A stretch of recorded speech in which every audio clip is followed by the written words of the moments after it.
Hello बच्चों, हमने start किया हुआ था काइनेमेटिक्स। हमारी काइनेमेटिक्स स्टार्ट हुई थी। अच्छा, वैसे भी आप सब बच्चों को पता होगा कि सिलेबस रिवाइज होके आया। 30% जो सिलेबस है वो रिड्यूस हो चुका है। कोई भी यूनिट नहीं डिडक्ट की गई है, टॉपिक्स डिडक्ट किए गए हैं, लेकिन जैसे हमारा काइनेमेटिक्स है, काइनेमेटिक्स में से वेलोसिटी उड़ा दिया गया है, लेकिन हमें वो करना ही होगा। मैं ये नहीं कह रही उसमें से एग्ज़ाम में कोई क्वेश्चन आएगा, जो सिलेबस में नहीं है उसमें से एग्ज़ाम में कोई क्वेश्चन नहीं आएगा, but to clear the concept you have to do that topic also. Concept clear करने के लिए आपको वो बेसिक टर्म्स भी करनी पड़ेंगी, यानी एक बार कॉन्सेप्ट क्लियर करने के लिए कर लेना, ठीक है। मैं यानी आपको जो वीडियो भेजूंगी या वीडियो जो भी डाल रही हूँ उसमें वो कॉन्सेप्ट करवाया जाएगा, वो कर लेना। कॉन्सेप्ट क्लियर होना चाहिए, but that topic is in not in syllabus. और ऑलरेडी रिवाइज सिलेबस आपको मिल चुका है, जो भी डिलीटेड पोर्शन है वो भी मिल चुका है। थोड़ा उस सिलेबस को देखते हुए अपना सिलेबस तैयार करना, ठीक है। चलो हम स्टार्ट करते हैं काइनेमेटिक्स। काइनेमेटिक्स में हमने speed and types of speed तक कर लिया था। आज हम स्टार्ट करते हैं वेलोसिटी से। वैसे भी ऑलरेडी आप लोगों ने 9th क्लास में किया हुआ है ना। 9th क्लास में हमने ये सारा पढ़ा है, वेलोसिटी होती क्या है, स्पीड क्या होती है, एक्सेलरेशन क्या होता है, ये सारा हमने किया हुआ है। लेकिन फिर भी यहाँ पर हम एक बार दोबारा करवाते हैं रिवाइंड करवाने के लिए, ताकि आपको कुछ याद आ जाए पिछला, क्योंकि फिर ये हो जाता ना 9th में किया था, बीच में 10th भी तो आ गई ना, भूल जाते हैं। चलो ठीक है, स्टार्ट करते हैं। वेलोसिटी। वेलोसिटी क्या होता है? देखो बेटा, स्पीड हमने की थी। स्पीड हमने क्या कहा था? It is the ratio of distance travelled per unit time, यानी कितने टाइम में कितनी डिस्टेंस कवर की। स्पीड जो है वो एक स्केलर क्वांटिटी आपको बताई गई थी, और ये भी कहा गया था कि स्पीड में स्केलर क्वांटिटी का मतलब क्या है? सिर्फ वहाँ पे क्या है? मैग्नीट्यूड। सिंपल सी बात है, अगर आप मैग्नीट्यूड के साथ डायरेक्शन लगा देते हो तो क्या बन जाता है? वो वेलोसिटी। यानी आप ये कह सकते हो कि वेलोसिटी क्या है? It is the ratio of displacement by time. यानी आप इन शॉर्ट क्या कहोगे? It is defined as the ratio of displacement to the corresponding time taken, ठीक है। तो वेलोसिटी क्या है? Velocity is of an object is defined as the ratio of displacement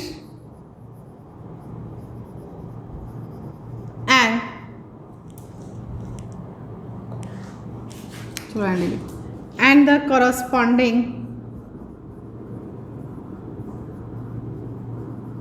intervals of time।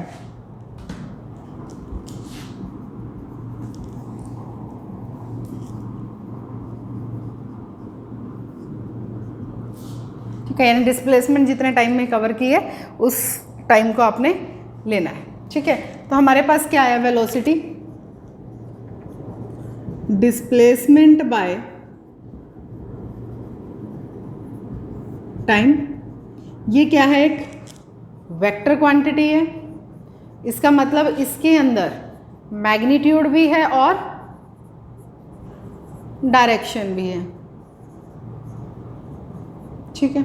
इसकी अगर units की बात करें, एसआई यूनिट बनती है इसकी मीटर पर सेकंड, सीजीएस इसकी यूनिट बनेगी सेंटीमीटर पर सेकंड। डायमेंशन आपको पता है, फर्स्ट यूनिट में हम कर चुके हैं, m0 L1 T-1, ठीक है। तो ये हमारे पास वेलोसिटी। अब बात आती है इसकी टाइप्स की, कितने टाइप्स के होते हैं। तो यूनिफॉर्म वेलोसिटी वेलोसिटी जो है वो भी 4 टाइप की होती है, जैसे हमने स्पीड किया था। तो फर्स्ट पार्ट है uniform velocity.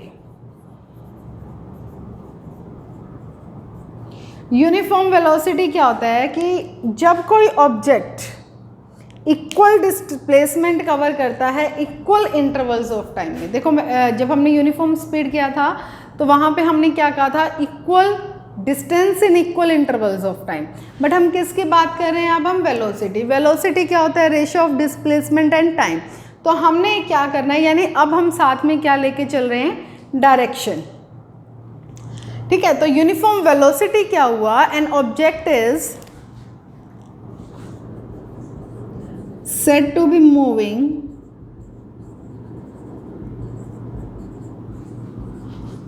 with uniform velocity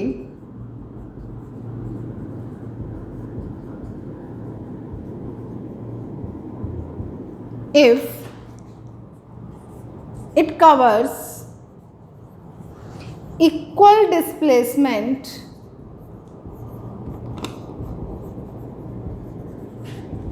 in equal intervals of time. Equal displacement cover कर रहा है वो in equal intervals of time, तब हम क्या कहेंगे कि ऑब्जेक्ट जो है वो यूनिफॉर्म वेलोसिटी के साथ मूव कर रहा है। सेकंड हमारे पास आ जाता है non uniform velocity. Non uniform velocity को आप वेरिएबल वेलोसिटी भी बोल सकते हैं। वेरिएबल मतलब जो कांस्टेंट नहीं है, बार बार चेंज होती जा रही है। अब यहाँ पे एक क्वेश्चन और बन सकता है कि आप वेलोसिटी को कैसे चेंज कर सकते हो। वेलोसिटी को चेंज कर सकते हैं, देखो वेलोसिटी क्या है, एक वेक्टर क्वांटिटी है, उसमें मैग्नीट्यूड भी और डायरेक्शन भी है। और मैग्नीट्यूड क्या होगा, that is equal to magnitude of speed. Velocity का मैग्नीट्यूड क्या होगा, it is equal to magnitude of speed. तो इसका मतलब जब हमें वेलोसिटी चेंज करनी है, या तो हम स्पीड का मैग्नीट्यूड चेंज कर दें, यानी स्पीड चेंज कर दें तो अभी वेलोसिटी चेंज होगी, या फिर हम डायरेक्शन चेंज कर दें। डायरेक्शन मीन्स हम सीधे जा रहे हैं लेकिन एकदम से हमने क्या किया, कोई टर्न ले लिया, ठीक है, तो डायरेक्शन क्या होगी, चेंज होगी। और डायरेक्शन चेंज होगी तो वेलोसिटी क्या होगी, चेंज होगी। और थर्ड, डायरेक्शन और मैग्नीट्यूड आप क्या कर रहे हो, दोनों को चेंज कर रहे हो, तब भी आप कह सकते हो वेलोसिटी क्या है, चेंज है। याद हो 9th क्लास में क्वेश्चन आता है, uniform circular motion is also called accelerated motion. याद होगा आपको कि why uniform circular motion is known as accelerated motion. वहाँ पे हम क्या लिखते हैं, यही चीज़ तो बताई है वहाँ पे। देखो यूनिफॉर्म सर्कुलर मोशन का मतलब क्या है, एक फिक्स पॉइंट के अराउंड कोई ऑब्जेक्ट मूव कर रहा है ना, सर्कुलर पाथ में मूव कर रहा है। जब वो सर्कुलर पाथ में कांस्टेंट, उसमें यूनिफॉर्म बोल रही हूँ यानी कांस्टेंट स्पीड के साथ मूव कर रहा है, ठीक है, तो कांस्टेंट स्पीड है, फिर भी उसको हम एक्सेलरेटेड बोलते हैं, एक्सेलरेटेड मोशन बोलते हैं उसको। क्यों बोलते हैं, क्योंकि स्पीड तो क्या है, कांस्टेंट है, बट डायरेक्शन क्या है, कॉन्टिन्यूसली चेंज हो रही है। डायरेक्शन क्या हो रही है, चेंज हो रही है कॉन्टिन्यूसली। जब डायरेक्शन चेंज होगी मैग्नीट्यूड सेम रहेगा, लेकिन फिर भी क्या होगा, वेलोसिटी चेंज होगी। जब वेलोसिटी चेंज होगी तो वो क्या कहलाएगा, एक्सेलरेटेड मोशन। ठीक है, अभी एक्सेलरेशन करेंगे वहाँ और क्लियर हो जाएगा। तो इसका मतलब क्या है, वेलोसिटी को चेंज करने के हमारे पास 3 पार्ट है, 3 मेथड है।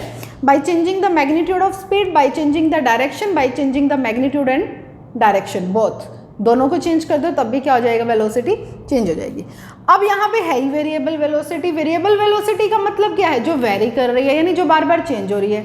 तो वेरिएबल वेलोसिटी आप किसको बोलोगे, if either it's an object is said to be moving with variable velocity, if either its speed changes और इट्स डायरेक्शन चेंज, यानी या तो इसका क्या हो रहा है, स्पीड चेंज हो रही है, या फिर डायरेक्शन ऑफ मोशन क्या हो रहा है, चेंज हो रहा है, और बोथ चेंज विद टाइम, या फिर दोनों चेंज हो रहे हैं, यानी या तो स्पीड चेंज हो रही है या डायरेक्शन चेंज हो रही है, दोनों चेंज हो रहे हैं। देखो तो वेरिएबल वेलोसिटी की डेफिनेशन क्या बनेगी, an object is said to be moving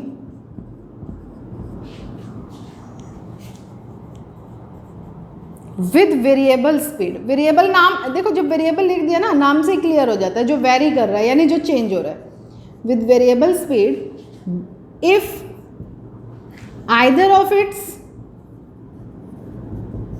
speed changes और direction of motion changes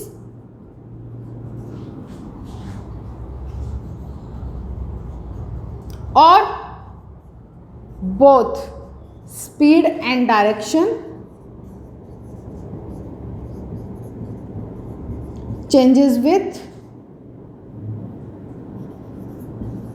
time, तो उसको हम क्या कहेंगे, वेरिएबल वेलोसिटी। या सीधा भी लिख सकते हो इसमें कि an object is said to be moving with variable velocity if its displacement या if it covers unequal displacement in equal intervals of time। Equal displacement in unequal intervals of time और unequal displacement in unequal intervals of time, क्योंकि displacement जब unequal change होगी तो obvious है variable velocity होगी, है ना।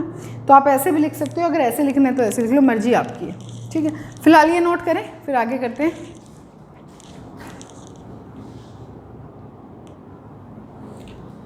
थर्ड टाइप है हमारे पास वेलोसिटी की,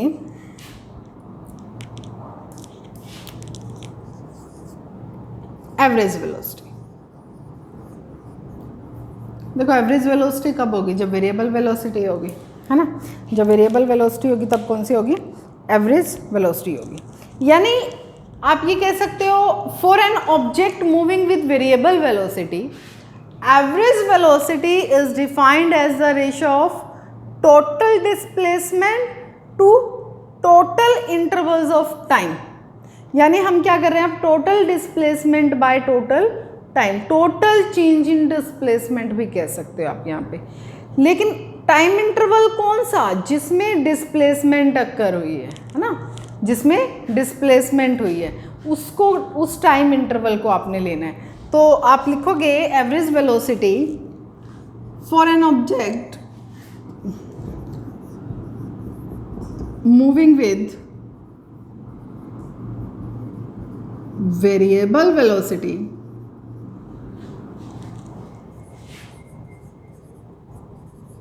average velocity is defined as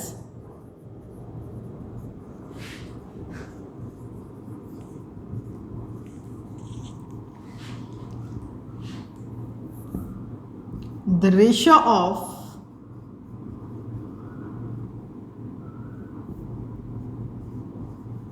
its total displacement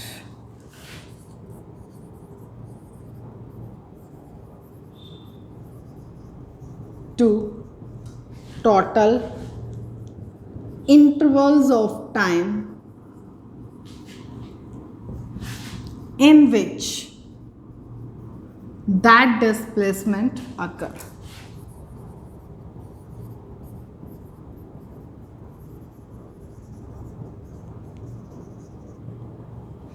ठीक है। नेक्स्ट टाइप आती है हमारे पास इंस्टेंटेनियस वेलोसिटी।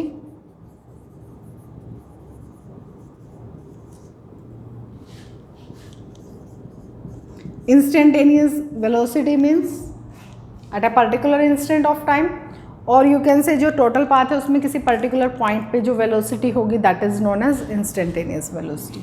तो इंस्टेंटेनियस वेलोसिटी क्या होती है, it is defined as the velocity at a particular instant of time or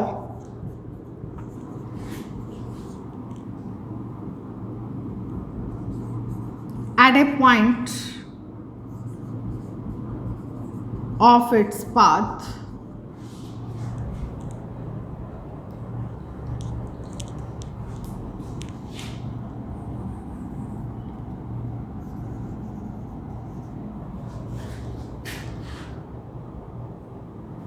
यानी किसी पर्टिकुलर इंस्टेंट ऑफ टाइम पे या किसी पर्टिकुलर पाथ के किसी भी पॉइंट पर जो वेलोसिटी होगी उसको हम क्या कहेंगे, इंस्टेंटेनियस वेलोसिटी। मैंने पहले भी बताया था ये बहुत स्मॉल इंटरवल ऑफ टाइम के लिए होती है। तो delta X by delta T जब आप लोगे, delta T is approaches to zero but it's not exactly equal to zero. ये जीरो को अप्रोच करता है लेकिन एग्जैक्ट जीरो नहीं होता। और इंस्टेंटेनियस वेलोसिटी कैलकुलेट करने के लिए हम क्या लेते हैं, डेरिवेटिव लेते हैं, क्योंकि इसको हम delta X by delta T को हम D x by D T भी लिख देते हैं ना। तो डेरिवेटिव लेकर डिस्प्लेसमेंट का भी हम क्या कर सकते हैं, इंस्टेंटेनियस वेलोसिटी को कैलकुलेट कर सकते हैं। ठीक है, नोट करें।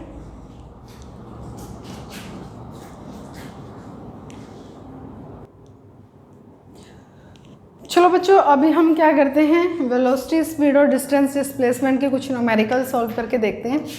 उससे पहले एक क्वेश्चन बताती हूँ मैं तुम्हें।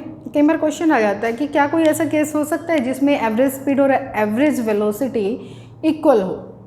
तो यस, हो सकता है ऐसा पॉसिबल। कब, जब डिस्टेंस और डिस्प्लेसमेंट क्या होगी, इक्वल होगी।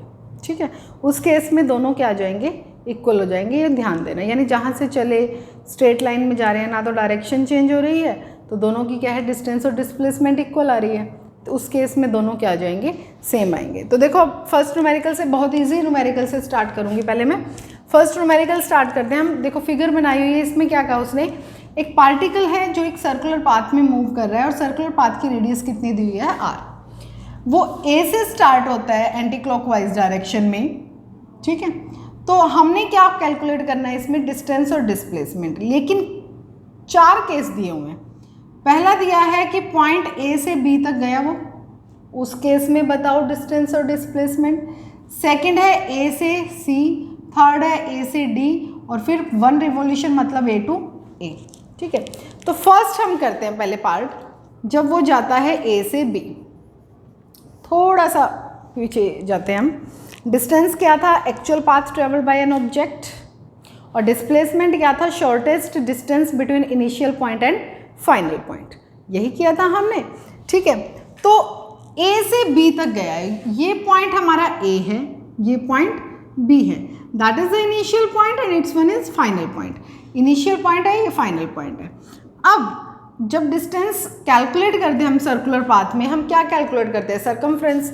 यानी अगर इस कंप्लीट सर्कुलर पाथ की बात करूं तो जो इसका सरकमफ्रेंस होगा वही क्या होगा, टोटल डिस्टेंस होगी, और सरकमफ्रेंस कितना होगा, 2πr। लेकिन ये कहाँ गया है, A से B, यानी यहाँ से यहाँ तक गया, ये कितना बन गया पार्ट, 1/4 हो गया, 1/4 हो गया।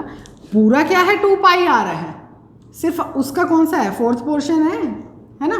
तो डिस्टेंस क्या बनेगी, जब A टू B जाएगा तो सरकमफ्रेंस का कितना हो जाएगा, 1/4, यानी πr/2। अब आ जाती है डिस्प्लेसमेंट की। डिस्प्लेसमेंट हमने क्या कहा है, it is the shortest path between initial point and final point. Initial point हमारे पास ये है, फाइनल पॉइंट ये है, तो ये वाली बनेगी हमारे पास डिस्प्लेसमेंट। अब ये कैसे हुआ, ये एक तरह से आप यहाँ पे पाइथागोरस थ्योरम लगा सकते हो, परपेंडिकुलर बेस हाइपोटेन्यूस। हमें क्या कैलकुलेट करना है, हाइपोटेन्यूस, रेडियस क्या है, इक्वल होती है, चारों r होंगी, तो डिस्प्लेसमेंट क्या बनेगी, डिस्प्लेसमेंट बनेगी हमारे पास √r² + r² is equal to 2r² √2r। तो ये हमारे पास क्या आ गई, डिस्प्लेसमेंट। अब बात आती है सेकंड केस में।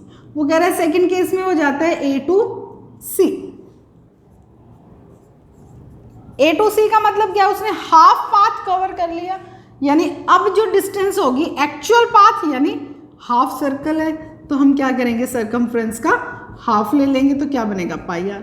लेकिन डिस्प्लेसमेंट क्या होगी,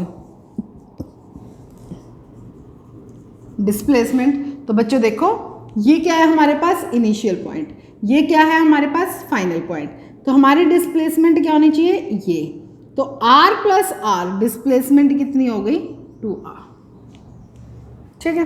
थर्ड पार्ट आता है हमारे पास A to D, A to D, 3/4 part. Distance तो इजीली कैलकुलेट कर लोगे, जो एक्चुअल पाथ है उसी को हम डिस्टेंस बोलते हैं, तो क्या होगा, 3/4 × 2πr, यानी 3/2 πr। लेकिन अब आती है बात डिस्प्लेसमेंट की। Displacement A to D, A is the initial point, D is the final point, तो शॉर्टेस्ट देखना है, ये बनेगा, तो वही r² + r² √2r², that means √2r। अब आता है 1 रिवोल्यूशन, A से चला A पे पहुंच गया, तो सिंपल सी बात है, डिस्टेंस क्या बनेगी, 2πr। डिस्प्लेसमेंट, भाई जहाँ से चला था वहीं पहुंच गया, A से चला था A पे ही पहुंच गया, तो इनके बीच की कोई डिस्टेंस थोड़ी है, जहाँ से चला था वहीं पहुंच गया। शॉर्टेस्ट देखनी है ना, शॉर्टेस्ट तो कितनी बनी, 0 बनी, तो इसका मतलब डिस्प्लेसमेंट कितनी आ जाएगी, 0, ठीक है। तो इस तरीके से आपने क्या करना है, डिस्टेंस और डिस्प्लेसमेंट कैलकुलेट करना है। अब हम नेक्स्ट न्यूमेरिकल करते हैं, इतना ये नोट करें।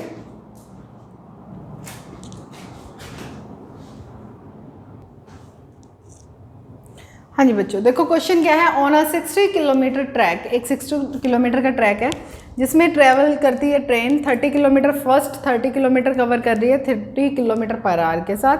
वो कह रहे हैं नेक्स्ट 30 किलोमीटर कितनी स्पीड के साथ कवर करे कि उसकी जो एवरेज है वो कितनी बन जाए 40 किलोमीटर पर आवर। कितनी बन जाए 40 किलोमीटर पर आवर। तो सिंपल सी बात है, total displacement by total time, average velocity ऐसे ही कैलकुलेट करते हैं। चलो जी, पहली बात तो इसने क्या कहा था, इसने कहा 60 किलोमीटर का ट्रैक है, 30 किलोमीटर जो है वो इसने कवर किया 30 किलोमीटर पर आवर के साथ। नेक्स्ट 30 किलोमीटर के लिए हमें वेलोसिटी निकालनी है ताकि एवरेज कितनी बन जाए 40 किलोमीटर पर आवर, ये बनेगा। तो यानी हमारे पास S1 फर्स्ट के लिए क्या है 30 किलोमीटर, S2 भी तो 30 है, दो पोर्शन बने ना हमारे पास, फर्स्ट 30 सेकंड 30, ठीक है। फर्स्ट 30 के लिए वेलोसिटी कितनी दी हुई है 30 किलोमीटर पर आवर,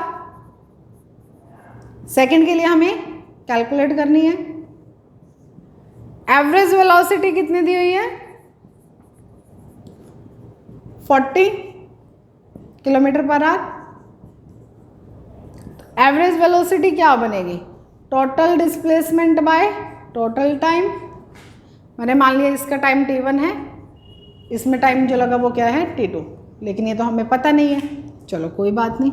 ये दोनों क्या है इक्वल है, दोनों को इक्वल मान लो पहले s, तो कितने बन गए 2s। टाइम क्या होगा, डिस्टेंस बाय वेलोसिटी लिख सकते हैं, क्योंकि कम से कम हमें एक की वेलोसिटी तो पता है, टाइम नहीं पता तो चलो s हम क्या लेंगे common, 1/v1 plus 1/v2, s cancel, LCM लिया, v1 v2 v1 plus v2, v1 v2 ऊपर चला गया, एवरेज वेलोसिटी हमारे पास कितनी आई 2v1 v2 bye v1 plus v2। देखो यहाँ पे मुझे ये पूरा सॉल्व करके दिखाना पड़ा, लेकिन कॉम्पिटिटिव एग्जाम में आपको एवरेज वेलोसिटी का फॉर्मूला ही ऐसे लगाना है कि जब आपको दो वेलोसिटी गिवन हो ना 2v1 v2 bye v1 plus v2, ये ध्यान रखना। एवरेज वेलोसिटी अगर आपको कैलकुलेट करनी हो और आपको कोई भी मोशन जो दिया हुआ है, जो भी पाथ दिया हुआ है उसकी दो वेलोसिटी गिवन है, तो आपको डायरेक्ट फॉर्मूला लगा देना है 2v1 v2 bye v1 plus v2, ठीक है। अब एवरेज वेलोसिटी कितनी है 40, v1 कितना दिया हुआ है 30, v2 हमें कैलकुलेट करना है ना, यही बनेगा। तो कितना आएगा 40 60 over 30 plus v2, 1200 40 v2 is equal to 60 v2, 1200 20 v2,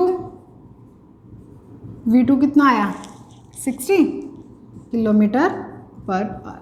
यानी नेक्स्ट हाफ जो है 30 किलोमीटर वो कितनी वेलोसिटी के साथ उसको, कितनी फास्ट उसको कवर करना पड़ेगा 60 किलोमीटर पर आवर के साथ, ठीक है। नोट करें,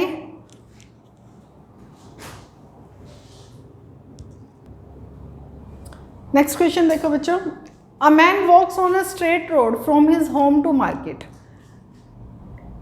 एक पर्सन है जो स्ट्रेट रोड यानी सीधा चल रहा है, कोई डायरेक्शन वगैरह का इसमें कुछ मेंशन नहीं किया हुआ, घर से मार्केट की तरफ जा रहा है। घर से मार्केट उसकी दूर है 3 kilometre.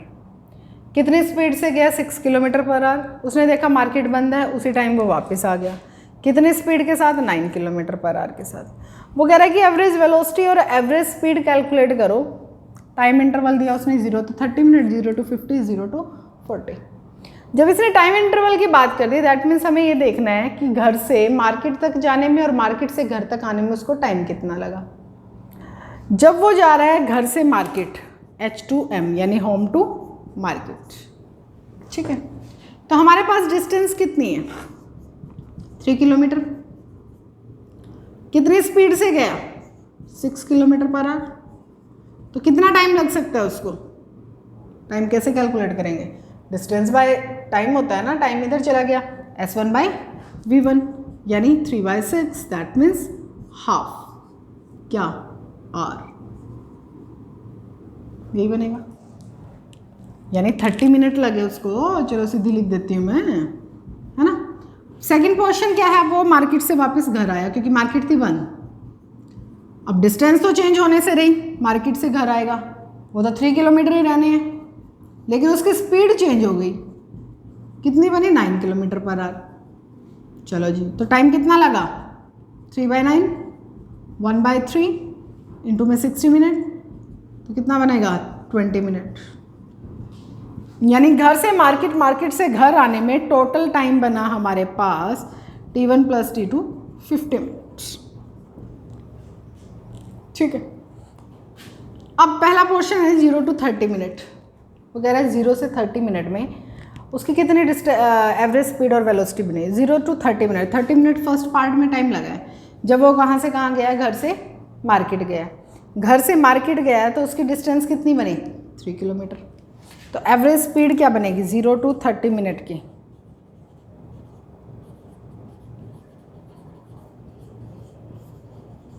Total displacement by total time होता है ना, 3 यानी S1/T1, यही बनेगा। तो क्या बनेगा 3/30, 3 किलोमीटर है ना, 3000 लिखना है, 1000 लिख दो, अदरवाइज इसको हाफ कर लो, 6 है ना, 6 किलोमीटर पर आवर। और एवरेज वेलोसिटी कितनी बनेगी, वो भी सेम बनेगी, क्योंकि एक ही बात है, स्ट्रेट लाइन में वापस थोड़ी आया है। ठीक है, 0 to 50 मिनट के लिए आप करोगे, क्योंकि लगे उसको 50 मिनट है पूरे, बहुत ईजी है। मैं करवाती हूँ 0 to 40 मिनट का। इसमें थोड़ा सा चेंज है, 0 to 40 यानी 30 + 10। 30 मिनट का तो हमें पता है भाई 3 किलोमीटर उसने डिस्टेंस कवर की है। अब 10 किलोमीटर को तो हमें नहीं पता ना कितनी डिस्टेंस कवर की 10 मिनट में, यानी जब वो मार्केट से घर आया, देखो वो घर से मार्केट गया 30 मिनट में, अब मार्केट से जब घर आया 10 मिनट वो वाले लेने हैं हमें, मार्केट से घर आया, जब मार्केट से घर आया उसकी स्पीड कितनी थी 9 किलोमीटर पर आवर। तो डिस्टेंस तो हमें निकालनी पड़ेगी, डिस्टेंस तो हमें निकालनी पड़ेगी। तो उसके लिए डिस्टेंस S3 से नोट कर देती हूँ मैं, कितनी बनेगी स्पीड इंटू में टाइम, स्पीड इंटू में क्या बन जाएगा टाइम बन जाएगा। यानी 9 उसकी स्पीड है, 10 मिनट लगे हैं, इसको घंटे में चेंज कर लो, 3 3 = 9, 3 2 = 6, 1.5 किलोमीटर, 1.5 किलोमीटर।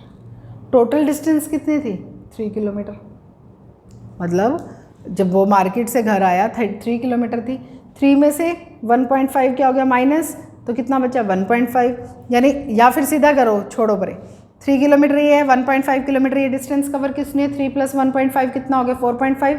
तो इस केस में 0 to 40 के केस में टोटल डिस्टेंस हमारे पास कितनी बनी 3 + 1.5 दैट मीन्स 4.5 किलोमीटर।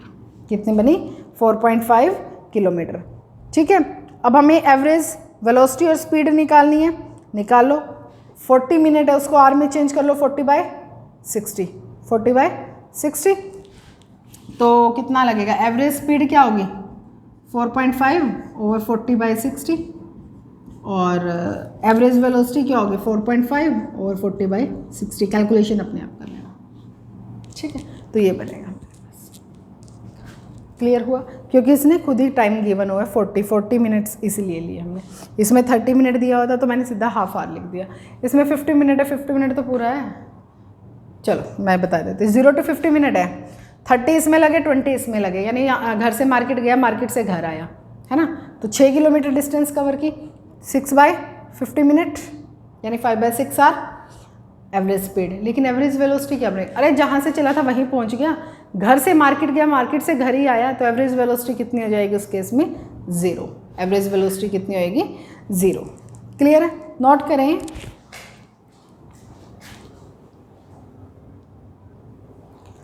एक टॉपिक और कवर कर लेते हैं हम, एक्सेलरेशन क्या होता है। It is the rate of change of velocity, 9th class में पढ़ा है। तो कितने टाइम में कितनी वेलोसिटी चेंज हुई है उसको हम क्या कहेंगे, acceleration. It is defined as the rate of change of velocity that means acceleration क्या है, change in velocity by time taken.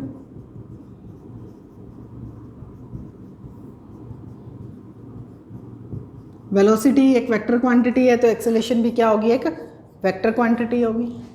Unit क्या बनेगी इसकी, एसआई यूनिट बनेगी मीटर पर सेकंड स्क्वायर, सीजीएस बनेगी सेंटीमीटर पर सेकंड स्क्वायर, डायमेंशन बनेगी m0l1 t-2। ठीक है, क्लियर है। अगर वेलोसिटी होती है इंक्रीज, यानी बस स्टॉप से बस स्टार्ट हुई है, मूव कर रही है, आप खड़े हो एकदम से चलना स्टार्ट कर देते हो, यानी आपकी वेलोसिटी क्या हुई है, इंक्रीज हुई है, देन एक्सीलरेशन हमेशा क्या आएगा, पॉजिटिव। क्या आएगा, पॉजिटिव। इसको बोलते हैं पॉजिटिव एक्सीलरेशन, या अकेला एक्सीलरेशन भी बोल सकते हो। ठीक है। अगर वेलोसिटी होती है डिक्रीज तो क्या होगा, एक्सेलरेशन नेगेटिव। एग्जाम्पल, बस आकर बस स्टॉप पे रुकी है। देखो कैसे हुआ, change in velocity by time कहा मैंने, चेंज इन वेलोसिटी का मतलब क्या है, final velocity minus initial velocity. अगर इंक्रीज हुई है वेलोसिटी तो फाइनल वेलोसिटी बढ़ी है तो ऑब्वियस है पॉजिटिव आएगी। अगर डिक्रीज हुई है तो फाइनल वेलोसिटी कम है, इनिशियल वेलोसिटी ज़्यादा है तो क्या आएगा, माइनस आएगा। और जब एक्सेलरेशन माइनस होते हैं उसको हम क्या बोलते हैं, रिटार्डेशन। उस एक्सेलरेशन को बोलते हैं हम रिटार्डेशन।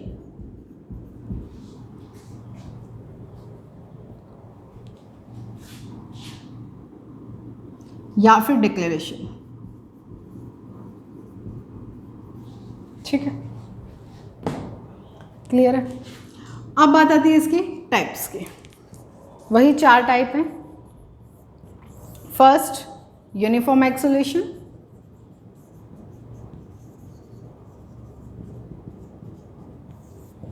यूनिफॉर्म एक्सेलरेशन क्या होगा, यूनिफॉर्म एक्सेलरेशन का मतलब है when the velocity of an object changes equally in equal intervals of time। जब इक्वल वेलोसिटी चेंज होगी इक्वल इंटरवल्स ऑफ टाइम में, यानी हर 5 मिनट में क्या हो रहा है, इक्वल वेलोसिटी चेंज हो रही है।